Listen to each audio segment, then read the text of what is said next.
My name is Dane Wigington. I'm the lead researcher in administration for a website called Geoengineeringwatch.org. The purpose of our site is to educate people on the subject of geoengineering, something that too few know about and something that literally holds life on the planet in balance. Geoengineering is weather modification on a global scale. Many refer to this as chemtrails. This aircraft you see spraying right now is a KC-10, and that the nozzles are visible. You see inside the circles, and you can see them shutting on and off in a moment as you watch this tape roll. And the dispute as to whether or not these programs are going on is really a moot point. We have more than enough data. We have actual footage, as you're seeing now, to show that these tankers are indeed spraying at altitude. The materials we see showing up in the ground are the exact materials named in numerous geoengineering patents, as many as 150 patents. So at this point, the notion that these programs are not going on is simply denial. Skies like this, many have grown to think are natural, but they're anything but. And we've seen this for so long now, and it's been ramped up at such a steady pace that people have simply become used to skies like this. Anybody who thinks grid patterns like this are natural should recheck their reality. This is anything but natural. We seldom see blue skies anymore. Skies like this have all too often become the norm. Unfortunately, most people don't even look up. I think at times you could start the sky on fire, nobody would notice. More grid patterns. I mean, these are very symmetrical patterns. It's exactly what geoengineering patents call for: solar obscuration, to block the sun with toxic metal particulates. And unfortunately, with geoengineers, they don't seem to take the consequences into account. The planet is like a giant physics lab for them, and they seem to not be able to look outside that bubble. These are what many of our fir trees look like in the forest now. And in fact, as one of our audience brought in, the fir trees have gone to cone, as you see here, which means they're in a stress response. They think they're going to die. They're trying to preserve their DNA. This is halos around the sun. We see often as the atmosphere is filled with particulates. It's important to understand, just because you don't see trails from horizon to horizon does not mean you're not breathing particulates.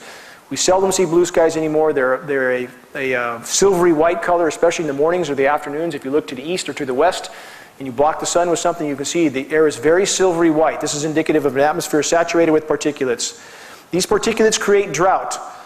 This is a very known and not disputed effect of geoengineering. As you saturate the atmosphere with particulates, you diminish rain. People need to get this through their head. This is not about seeding to increase rain. This is about creating artificial clouds, which reduces rain.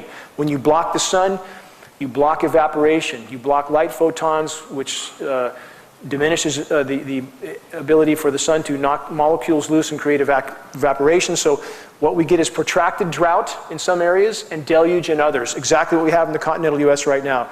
We see more and more reservoirs like this that are dry or going dry.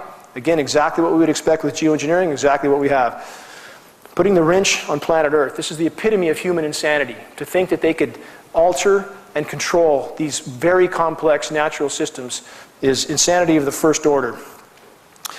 More skies that we've become used to. This high-level, toxic, artificial stratocirrus. These are not natural stratocirrus. Sky should be blue, clouds should be white. Meteorologists, for the most part, know this is going on. We were told by a Fox affiliate meteorologist that they're being taken into rooms and told not to discuss this issue on air. This is heavy, wet snow. Now, this is a new term by Weather Channel to describe the artificially nucleated snow. Yes, they are nucleating snowstorms artificially and chemically. This creates a snow that's like concrete, collapses trees, collapses power lines, does horrific damage. Again, consequences for tampering with nature.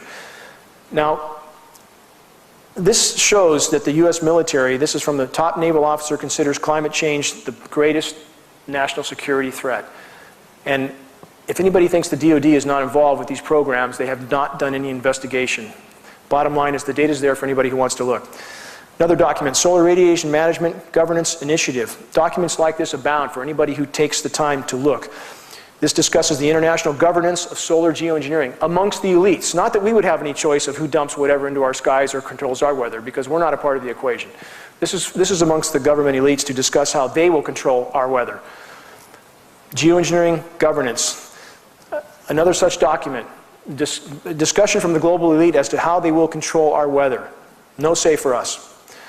Full spectrum dominance. This is a military term for a desired objective to control all aspects strategically, including the weather. The weather is known as a force multiplier with the US military. Geoengineering, governance, and technology. This document was from January 2nd of this year. It's 40 pages long, can be found online, can be found on our site, outlines the full governance proposals for geoengineering, because of course when you mess with part of the system, you mess with the entire system. And again, the global power structure is discussing this amongst themselves. The public does not have any input to this equation. Weather as a force multiplier, a term I mentioned a minute ago, owning the weather in 2025. This is a stated US military objective to own the weather in 2025. And I do not mean to imply that the US military is the only player in this game. We have China and Russia on the other end of the fence, and at this point it's a tug of war with the atmosphere, and the American public appears to be one of the victims in this equation. And it appears that there are other internal objectives against the American people to control food supplies, control water supplies, control water rights, so forth. Now, as I said before the start of this show, semantics are very, very important. The terminology you use to convince people of this issue being valid is important.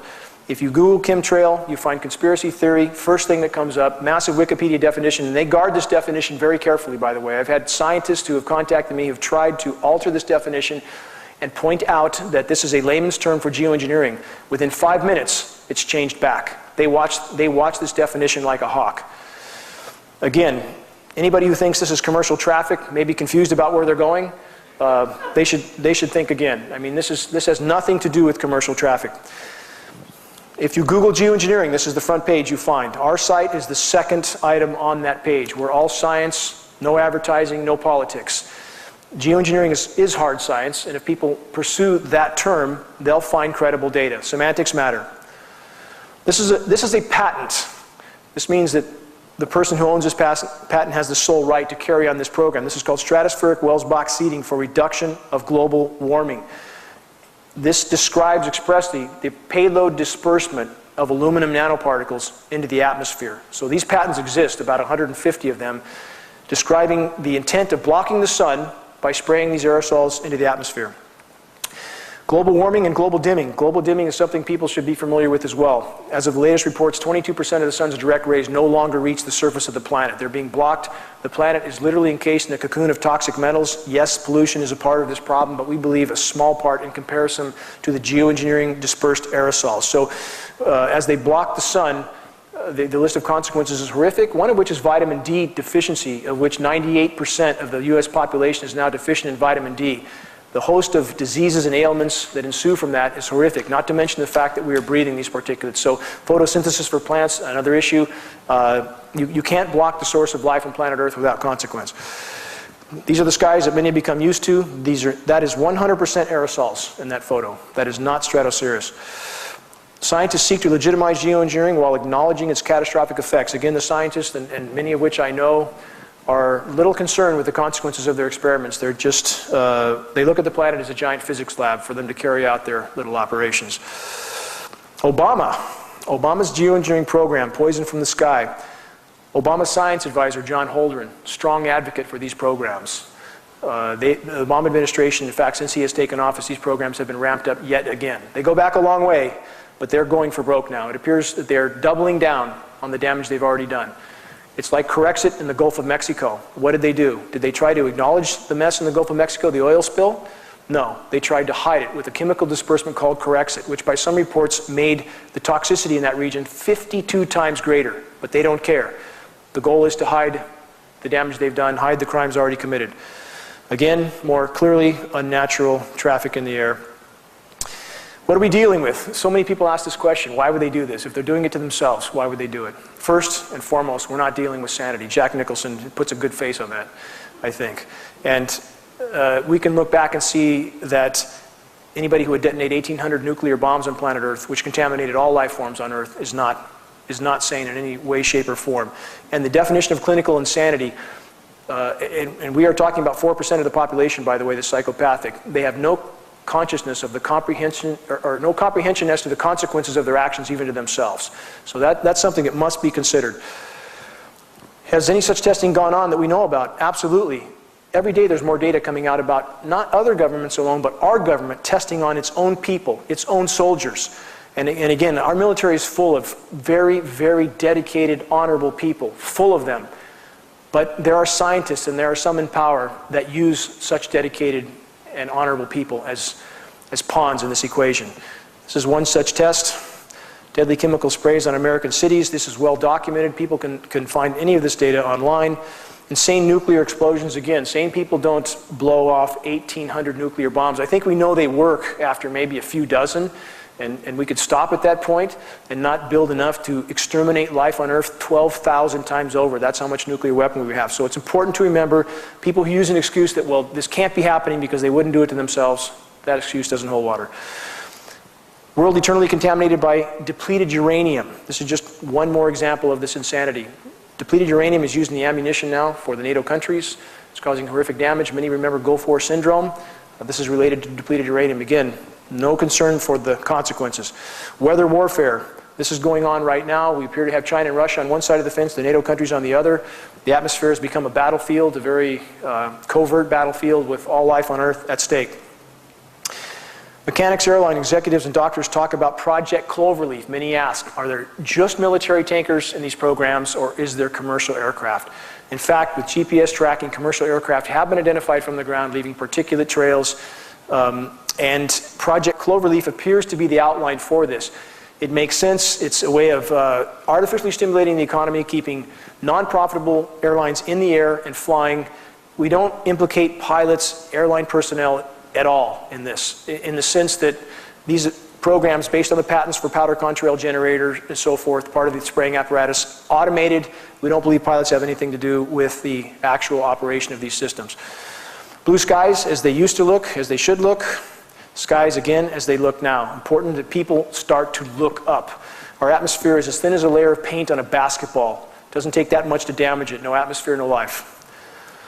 Chemtrails, nano-aluminum, and neurodegenerative and neurodevelopmental effects. Russell Blaylock, MD. Russell Blaylock is an internationally recognized neuroscientist, award-winning neuroscientist, speaking on the record about the lethality of these programs. Nanoparticulate size, so small they are taken through the lung lining straight into the bloodstream where they adhere to cell receptors like a plaque. They're bioavailable, they build up in the body, causing a vast array of diseases and ailments.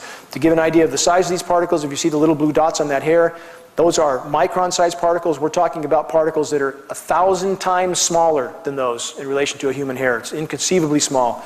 Again, Russell Blaylock warning about the ailments related to these atmospheric spraying programs. Alzheimer's. Now, as of April of this year, 1 in 3 seniors in the U.S. dies with Alzheimer's and or dementia. Doesn't mean dies from it, but dies with it. So, and it's not either a black or white situation. Just because you're not diagnosed with this doesn't mean that you're not on your way to that point. There's a whole lot of in between. So there's no question that all of us have had our neurological system affected. We're all breathing this stuff. It's inside all our systems. So these are staggering statistics. 1 in 3 with Alzheimer's and or dementia. Autism. Autism has increased 10,000% since 1975. 1 in 50 children now has autism, also related to aluminum. Morgellons, another disease that appears to be related directly to the spraying. There are also fibers in the patent I showed you earlier, polymer fibers. It appears that some people's systems react violently to these fibers trying to work their way out of the system. So Morgellons is becoming a very serious disease the medical industry has yet to recognize, we believe connected with the spraying as well. Synergistic effects of environmental and heavy metals. These metals are toxic in and of themselves. When you combine them, they become much more lethal.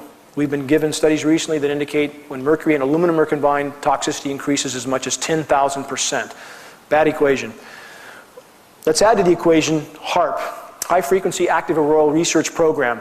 This is a facility in Alaska. We believe there's 18 such facilities around the globe now.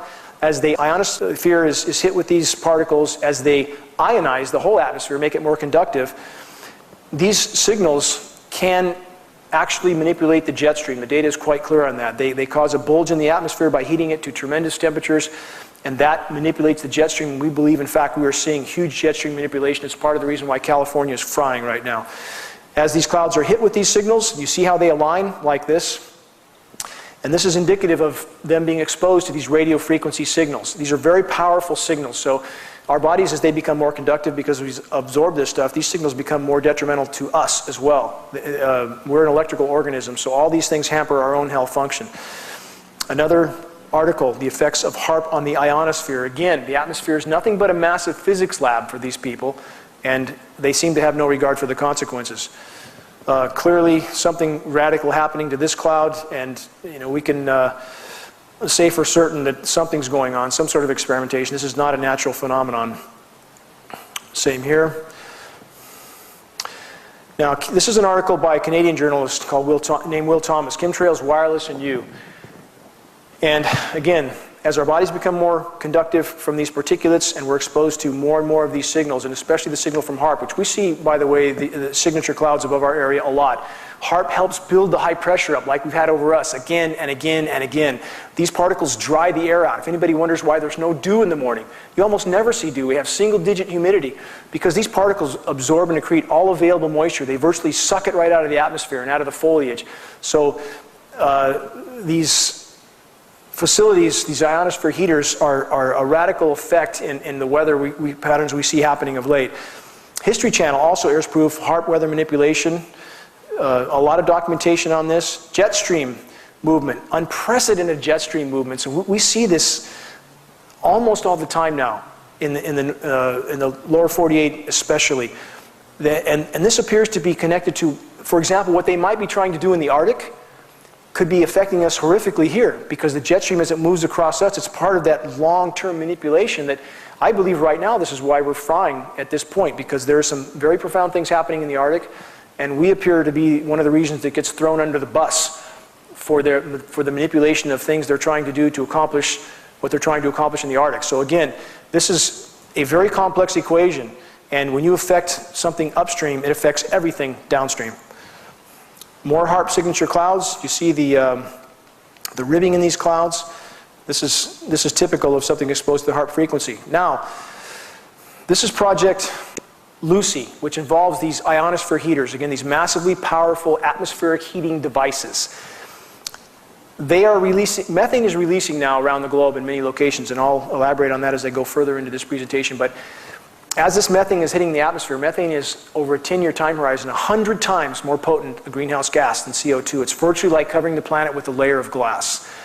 Now, their latest proposal, as the experiment gets worse and worse, as they play weather whack-a-mole, they're now, we believe they're already at this program, to use the ionosphere heaters to nuke the atmosphere in a desperate attempt to try to degrade the methane that is already one of the consequences of the programs they've already been at for 60 years. So the equation just gets worse and worse. And we believe, by the way, they have been at this for about 60 years. We have documents on geoengineeringwatch.org from the NASA archives that show weather modification activity in the US back to the mid-40s. More HAARP-exposed clouds. Chinese scientists create second artificial snowstorm in Beijing. Mainstream media covered this because the Chinese government openly announced they were creating artificial snowstorms. This is turning what should have been a rain event into a snow event. It's happening here regularly. December 21st of last year, we had a massive artificially nucleated storm. And when you're in the woods, like where I live, 40 degrees, and it starts snowing, these giant artificial flakes, and all you can hear overhead is aircraft flying low. We've tested the snow. It's packed full of metals.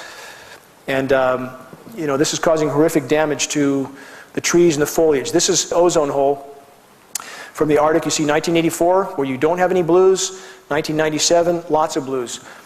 This also is a part of the geoengineering program consequences. As they saturate the atmosphere with these particulates, it causes ozone damage. The science is extremely clear on that. Many have felt how hot the sun feels on their face. If you drive through parking lots in Costco, Walmart, or around Reading, you'll see the south-southwest sides of the trees literally burnt off. This is not natural, and this ozone hole is expanding. They're trying desperately to hide it. Unprecedented ozone hole opens up over Canadian Arctic. More documentation on the ozone problem. Recent changes to Gulf Stream causing widespread gas hydrate destabilization. This is methane hydrates, which are releasing from the seafloor as we speak in multiple places around the globe. As geoengineering has altered the weather patterns, it's altered the rain cycles, it's altered again, as the wind patterns are altered, the ocean currents are altered. That appears to be a causal factor, a major causal factor in triggering methane hydrate release. More wind, more storms. We're seeing that now around the globe. Arctic Methane Emergency Group. Planetary catastrophe is inevitable. This is from a group of scientists in the Arctic right now. And again, one must always sift the baby from the bathwater. And I've met some of these scientists. And although they are correct that the methane is a global game-changing event and a planetary catastrophe, what do these guys propose? That we geoengineer. As if it hasn't been going on for 60 years already. Now, either these people live in a hole or they're lying their butts off. So if this is an attempt to legitimize geoengineering, we don't know for other reasons or aspects, but we know enough about geoengineering to know at this point it is a cure, quote, cure, that is far worse than the disease. The planet has not been allowed to respond. Now, this is another attempt that should show the depth of this issue. White House, this is only 3 weeks old. White House warned on imminent Arctic ice death spiral. We will probably have an ice-free Arctic this year. Many people need to understand this is not about Al Gore. It's not about carbon credits. I do not like Al Gore or his carbon credit scams. But the bottom line is geoengineering has decimated our planet's climate. As the ice disappears, that heats the Arctic Ocean. That releases more methane, more heating, very vicious downward cycle. White House trying desperately to hide this at this point. I don't think they can hide it much longer. This is methane coming from the seafloor. It's burning a hole in the ice. We're seeing this around the globe. This is more methane charts as you go from the left end of this chart where you see it's not so dark of colors. This is, I think, in 2008 to 2013. You see much more red. The atmosphere is indeed filling with methane right now. That's like covering the planet with a layer of glass. It is happening. If the planet's not allowed to respond on its own, they are literally blocking the rain, especially from Northern California, the Pacific Northwest. They are blanket spraying the Eastern Pacific. We have the satellite photos to prove it. That shuts off the hydrological cycle. We fry. So again, these guys they're like kids in a sandbox. They're like crazy kids in a sandbox that just want to conduct their experiments till there's nothing left. More methane. Again, the darker colors you see on the right, this is from 2008 to 2011. Much more methane saturation in the atmosphere. As one of the members of the audience brought up, as methane releases from the seafloor, it aerates the water like a bottle of champagne. Ships have no buoyancy. This is in fact what we've seen for many decades in the Bermuda Triangle. As ships go to the bottom fully intact, this is methane fields releasing. But now the fields releasing, for example, in the East Siberian Shelf of the Arctic, are massive in size compared to what's been releasing. And I don't think they can hide this release much longer. And this hopefully will help expose the geoengineering programs. Methane bubbles could sink ships, as we've already discussed. Rising Arctic Ocean temperatures cause gas hydrate destabilization. Yet more documentation from the geophysical research letters. Would an Arctic methane release spell the end of human life on Earth? Yes, it could, and it may. And I'm not trying to strip hope out of this equation. If we could stop geoengineering and the planet could respond on its own, that is our best tack. We know from previous events, paleoclimatic events, from 55 million years ago was the most recent methane mass expulsion. It was a global mass extinction, 70% terrestrial extinction, 95% aquatic extinction. If enough of this methane releases, it's going to be game over. It's one more reason that the planet has to be allowed to respond on its own. These programs have to be stopped. What are climate change feedback loops? As I explained with methane already, this is one of these loops. As the planet is warmed from these programs are exacerbating the warming, no question. As the planet warms and the methane releases, it hits the atmosphere, traps heat.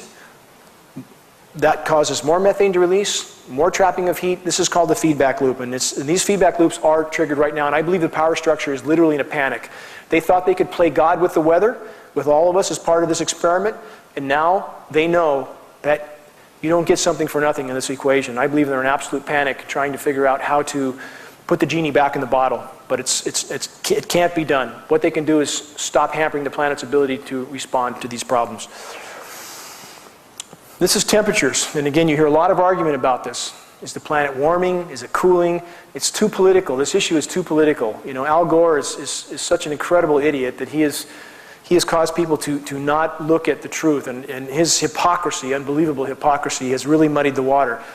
You take geoengineering out of the equation, and people wouldn't be scratching their heads about this. We had a snow event in Amarillo, Texas, May 1st of this year. It was 100 degrees on the ground on May 1st. It snowed on May 2nd. Anybody should know this is absolutely unnatural. This is fully documented. This is on our site. I have all the data from NOAA about this event on our site. Geoengineering is skewing the equation, making people think that things are getting cooler. They are not. So again, this is not about Al Gore, but geoengineering is trapping more heat than it deflects, shredding the ozone layer, stopping the hydrological cycle, killing the boreal forest, poisoning our waters and soils. It is the elephant in the room at this point. Ocean acidification, also a huge factor. Our oceans are being acidified very rapidly at this point. The oceans are virtually on the verge of collapse, and we're seeing fish stocks decline some 94–95%. If the ocean is gone, oxygen content is depleted further. That's the major source of oxygen on planet Earth. Boreal forest, the second source of oxygen. Global oxygen content is indeed plummeting right now. So you can't, again, you can't hamper these systems with the toxic spraying that these guys are doing around the globe and not have biosystems collapse. Are our oceans on the brink of collapse, as we discussed? Yes, they are. These articles are out there for anybody who bothers to look, because certainly our mainstream media wouldn't cover this. They're too busy telling us when the next episode of American Idol's on. Massive fish die-offs. These are occurring around the globe as we speak. Yet more. And more. And half of Southern California sea lion pups have died this winter. Many people don't know about this. There's thousands of them dying washing up at the beach. They simply have nothing to eat. Although radiation from Fukushima has been implicated in some of this, much of the rest is just simply a lack of food. And these events will not be hidden much longer. That's why I have no hesitation discussing them, and people can call me alarmist, they can call me whatever they want. This is happening now. You are here. This is ice decline. Although people have referred to modeling for the climate scientists, and I use the word loosely. I mean, our quote-unquote scientists are often very disconnected from reality. They're paid to say what they say. That's true. But in fact, if we have an ice-free Arctic this year, and all indication is we may. If it's not this year, it'll be next year. That's about 100 years ahead of modeling. So yes, the modeling's wrong, but it's far short of how bad it really is, and geoengineering is fueling that fire. Arctic ice death spiral. Again, the innermost ring is the mass for the Arctic ice right now. It is 19% of what it was 30 years ago. And once the ice is gone, the ocean will heat very quickly, methane will release faster, and the temperatures we've seen rising. We know we're going to be 113 here in our area tomorrow. I mean, these are record-breaking, record-shattering temperatures.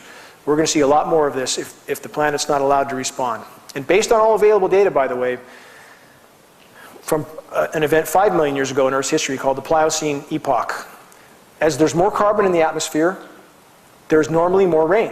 The planet responds. The boreal forests thrive. They're not killed with these toxic particulates as the sun's blocked and the rain's blocked. And so we would have more lush conditions right now if they weren't spraying. There's other implications that aren't all positive, but the bottom line is, how do you fly 1,000 jets or more around the planet every day dumping these toxic particulates and think you're going to do anything but harm? This is another graph on Arctic ice mass. You see it's going straight down. What the hell is happening to the Arctic sea ice? Geoengineering is happening, and it's making the situation worse by the day overall. They can, I want to stress this, geoengineering can and does create very significant short-term cooling events. It absolutely can and does. By the time you divert the jet stream, pump cold air south, artificially chemically ice nucleate, which is like throwing ice cubes into your swamp cooler, that's how you go from 100 degrees to snow in one day, as we saw in Amarillo, Texas. It can create these short-term cooling events, which are very confusing to people. How does it snow in June? Or they see these things on the news with the Weather Channel hypes up. But at the cost of a much worsened long-term warming. That's the price that's paid with geoengineering. New concerns about the climate change in the boreal forest. Our forests are dying. Latest report I saw from boreal forest in Alaska, 30% mortality. Anybody who says the trees are not dying, and some of our local biologists will say this, everything's fine, nothing's wrong. Drag them out in the forest and let them look at our trees. Manzanita's even dying. You ever try to kill a manzanita? It's dying everywhere. It's flashing out dead. 10-foot high plants are flashing out dead. They cannot take the bioavailable aluminum in the soil. They cannot take the increased UV. They've taken all they can handle, and now they're dying. Fir trees are dying everywhere, as I said, and I think this year will be absolutely cataclysmic. When you block the rain, those who moved here probably love the forest. When you block the rain and you alter photosynthesis and you load the soils with bioavailable aluminum, the trees begin to die. Now you coat them with an incendiary dust. These metals are an incendiary dust. Now let's add dry lightning. Because we've had diminished rainfall, we have a more conductive atmosphere, so we have more lightning now with less rain. Cataclysmic for the forest, and in fact, on forest fires, more dead trees, as we see here. What's killing the great forests of the American West? I just described that. Many people don't even know our forests are in sharp decline. They're in very, very sharp decline. And I think this year may be cataclysmic as far as the fires go. To reiterate how much metal's in our soils, this is a graph that, as it escalates toward the right, this is the amount of toxic heavy metals in our rivers and lakes adding up over the last 20 or so years. It's adding up exponentially, and it's the big elephant in the room. People ask, well, why aren't the agencies discussing this? Why isn't EPA screaming their lungs off about this? Because the system's been rigged for them not to. I've been in high-level EPA meetings in Sacramento. 5 top EPA people, arranged by a congressional rep, told in my face, the system's rigged. They're mandated tests for combustion particulates only. They don't care what else is in their samples. It goes out the window. They quit testing for aluminum in the water in 2002. Now the runoff tests with Fish and Game, which I communicated with 2 weeks ago, has made it clear that although they have to test for 130 elements, and anybody who puts runoff into the systems, guess what? They don't have to test for aluminum anymore. The system is rigged not to show these particulates. Who else profits from this?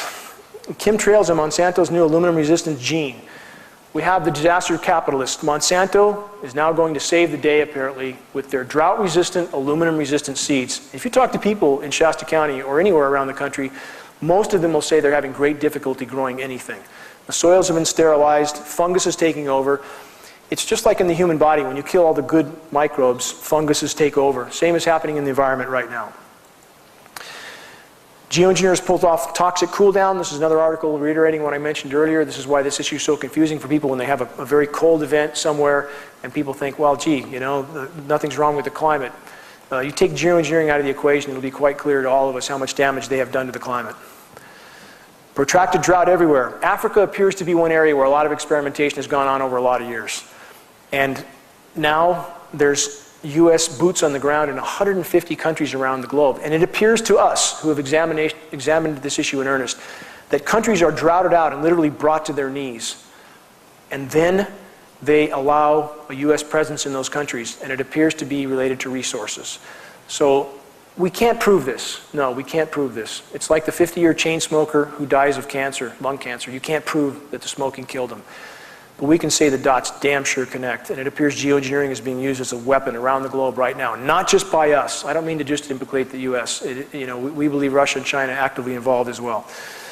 This is off our coast. This involves us. If you look at those trails, unless those planes, again, were damn confused about where they were flying and doing loops at the bottom, they blanket spray off our coast every day. This blocks the hydrological cycle. If anybody wonders why the rain is always late, always less, where I live in Shasta County, I'm almost 200 inches of rain short for the last 7 years. 200. The storms always drop less than they say, with very few exceptions, the occasional deluge. And we see sat photos like this every day. They're blanket spraying the entire Eastern Pacific. That simply blocks our water, period. Geoengineering and global drought. The planet is warmer. We should have more rain. The laws of physics state this very clearly. 7% more moisture for every degree of warming. We have less. How can that be? Geoengineering is the only explanation, back to global dimming. They are literally encasing the planet in this toxic cloud of aluminum. Okay, this relates to us as well. If you look at this map, the darker red colors are on the top map. That's above average temperatures. On the bottom map where you see the B in the dark colors, that's below normal rainfall. This is typical for California in recent years. As the storms come through, they aerosolize them. They create clouds, but not much rain falls. So we have actually cooler zones during much of the time along the western coast, not lately. The experimentation appears to change. And we have below normal rainfall. And that's because as they aerosolize those clouds, they migrate that moisture, okay? It doesn't fall on us. It migrates somewhere else. And let's see what we see happening with that. The U.S. Drought Monitor. So what do we see? And this map's a little dated, but the current map is almost the same. We see a line from north to south about in the center part of the country. On one side of that line you have extreme drought, the other side you have extreme flooding. And this is exactly what we'd expect with geoengineering. It causes drought and deluge. You migrate water from one place to another in a very haphazard way. You throw the whole system out of balance. And this is what we have now, and if we continue on this track, this is what the North State will look like, along with much of the rest of the western U.S. High-stakes fight over water rights. I think we've seen this before. You create the disaster, and you use that as the premise by which you acquire rights, right? We've seen that before, even with the Patriot Act and things like that. Water rights are being very actively pursued by the federal government around the western U.S., and we believe this is a part of this equation. This is a multi-layered onion. I'm not trying to pin it on just this or that, but there appears to be many things that they are trying to accomplish and putting life on Earth at risk in the process. Chemtrails have increased electrical conductivity in the atmosphere from 3 to 20 times. This is increasing lightning, as we stated. We see a lot more lightning, a lot less rain now, a lot more fires. Inside insurance, lightning strikes on the increase. Climate Emergency Institute disregards atmospheric oxygen. As you see the bottom of the graph as it heads toward the right, that indicates rapidly depleting global oxygen content. No oxygen, no life on Earth. I think we all are clear on this, and it is decreasing rapidly.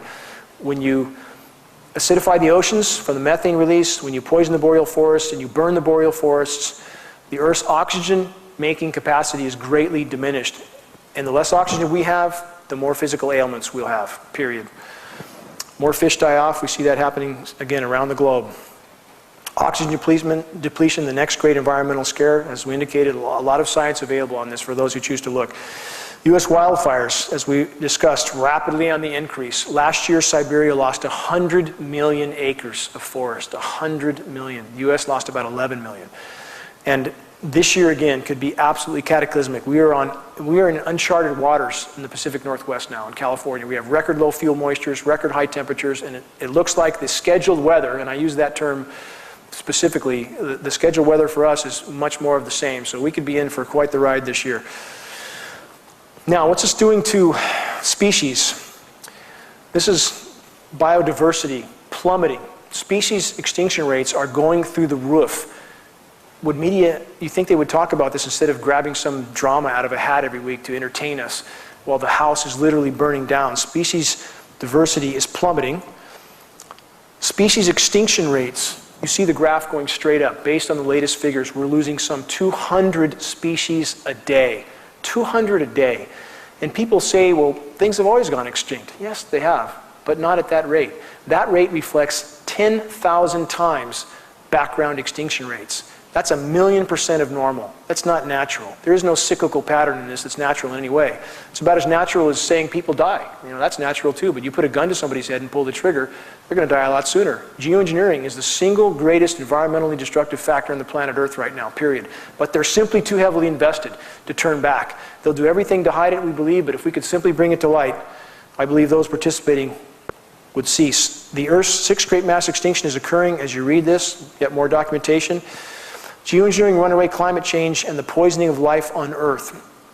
Again, I want to stress, this is not about Al Gore. It's not about the environmental groups that have been horribly lame in this equation. While they're focusing on some fish or frog and the house is burning down, I've never seen such complacency from people who claim to care. I know a lot of these people who claim to care, and yet they cannot find the courage in themselves to face this issue above all others, to unite with those who are willing to face this issue. So we now, in fact, I believe, based on all available data, face a scenario of a runaway greenhouse effect. If they continue to spray, they continue to shred the ozone, they continue to poison the boreal forest, they continue to alter the wind and water currents, and people who live around here must know that the weather patterns are horribly different. Even when I moved here in 2000, when a storm came in, you could see the cyclonic rotation coming in, the wind blew, the clouds were overhead. You didn't have this melted together sky, this featureless sky with very little wind. The rain comes less, it drizzles here and drizzled there. They have radically skewed our weather equation. If they continue to do this, we will face what's called a runaway greenhouse effect. I'll elaborate on that in a minute. One of the players involved, Raytheon. Now, this is important too. People need to understand the foxes are running the hen house. Raytheon is up to their eyeballs in weather modification. Raytheon does all the weather modeling for the National Weather Service and the National Oceanic Administration. So those who are making the weather, they form the message.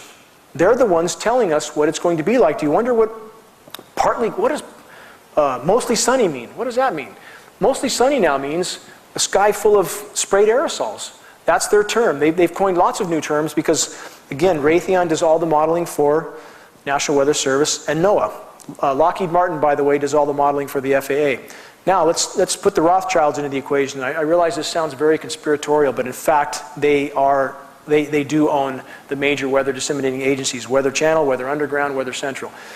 So here we have players that are up to their eyeballs, behind the scenes in the global geoengineering operations, also controlling the message. That's why Weather Channel now has terms like, the rain is going to change over to snow.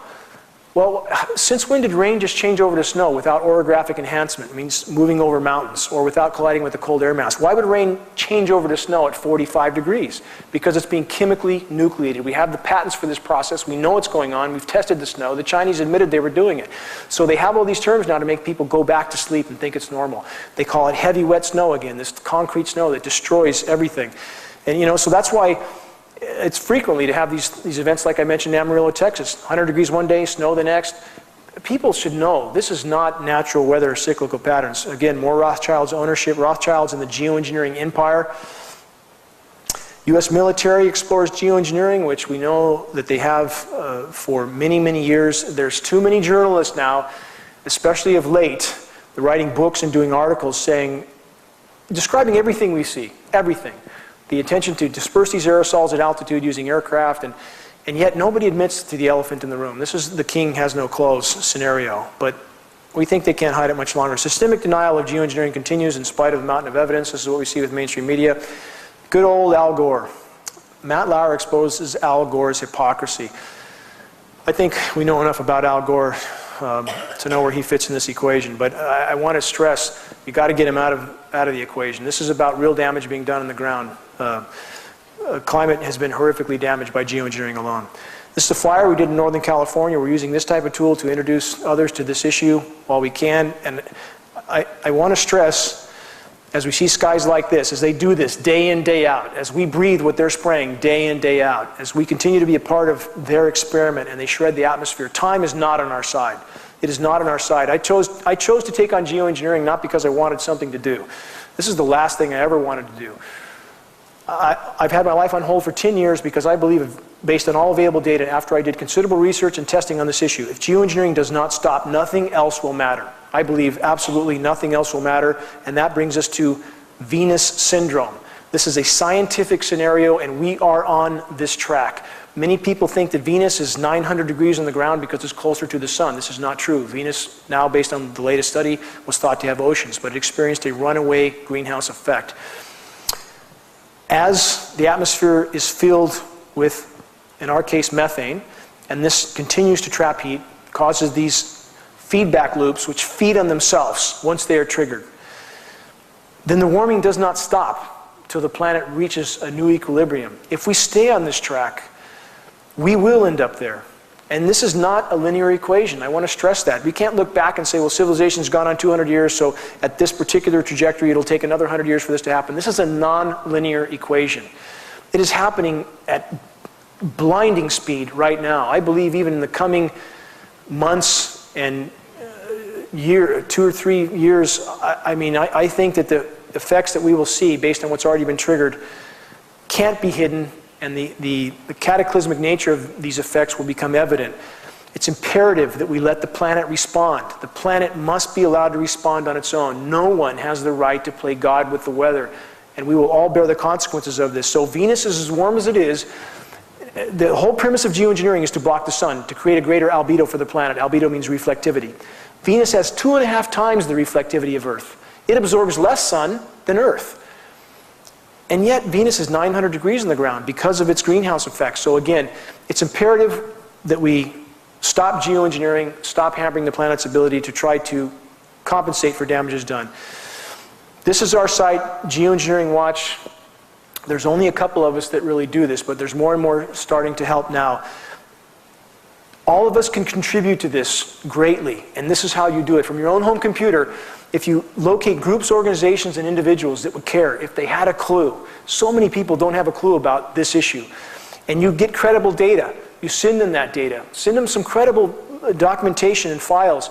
Plead with them to examine this. And I mean groups like Alzheimer's groups, autism groups, the ADD groups, forestry groups, fishing groups.